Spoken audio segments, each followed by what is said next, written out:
Hello বন্ধুরা, আজ নিয়ে চলে এসেছি একটি মিষ্টি বানানোর ভিডিও নিয়ে। গরম দুধ ফুটছে, তার মধ্যে আমি দিয়ে দিচ্ছি অল্প ভিনেগার ছানা কাটানোর জন্য। আস্তে আস্তে জাল দিয়ে দেখুন ছানাটা কেটে এসছে। সম্পূর্ণ ছানাটা আমার কেটে গেছে। কাটার পরও কিছুক্ষণ ছানাটা ফুটতে দিতে হবে জলটা, যাতে ছানাটা একটু শক্ত শক্ত ভাব আসে। তারপর ঠান্ডা করে নিতে হবে। ঠান্ডা করে এভাবে চিপে চিপে ছানার থেকে যে জল আছে সেই জলটি সম্পূর্ণ বার করে নিতে হবে। বাড়িতে খুব সুন্দর এইভাবে বানিয়ে ফেলুন মিষ্টি।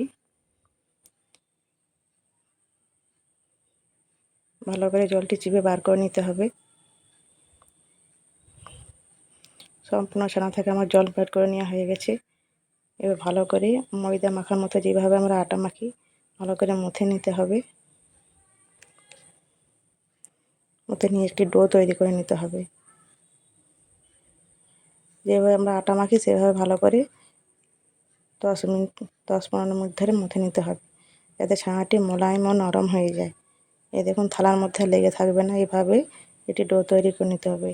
এবার ছোট ছোট বলের আকারে আমি গড়ে নেব।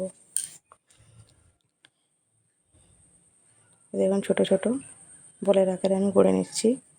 আপনারা চাইলে লম্বা লম্বাও শেপ দিতে পারেন, যেরকম খুশি শেপ দিতে পারেন।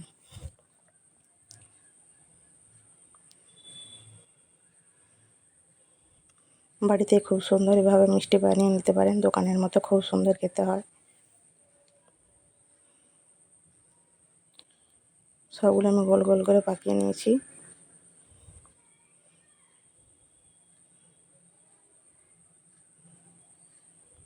এখন নতুন নতুন ভিডিও পেতে চ্যানেলটি সাবস্ক্রাইব করে নেবেন।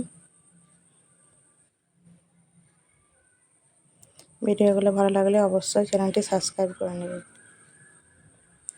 এরপর আমি যে দুধটা জাল দিয়েছিলাম, দুধটা একটু ঘন হয়ে এসেছিলো, তার মধ্যে আমি ছানার বলগুলি আস্তে আস্তে করে দিয়ে দিচ্ছি। দেখুন দেওয়া মাত্র কেমন উপর দিকে চলে আসছে। দুধটা ফোটা মাত্র দিতে হবে। দুধের ঘনত্ব পুরো হয়ে এসেছে। এরপর আমি দিয়ে দেবো চিনি। চিনিটা আমাদের মিষ্টি পরিমাণ মতো দিতে হবে। এখানে আমি আমার পরিমাণ মতো চিনি দিয়ে দিয়েছি। চিনি দেওয়ার পর আর কিছুক্ষণ ফুটিয়ে নিলেই তৈরি হয়ে যাবে রসমালাই। দেখুন আমার তৈরি হয়ে গেলো রসমালাই। এই ফ্রিজের মধ্যে ঠান্ডা করে বাটিতে পরিবেশন করুন রসমালাই।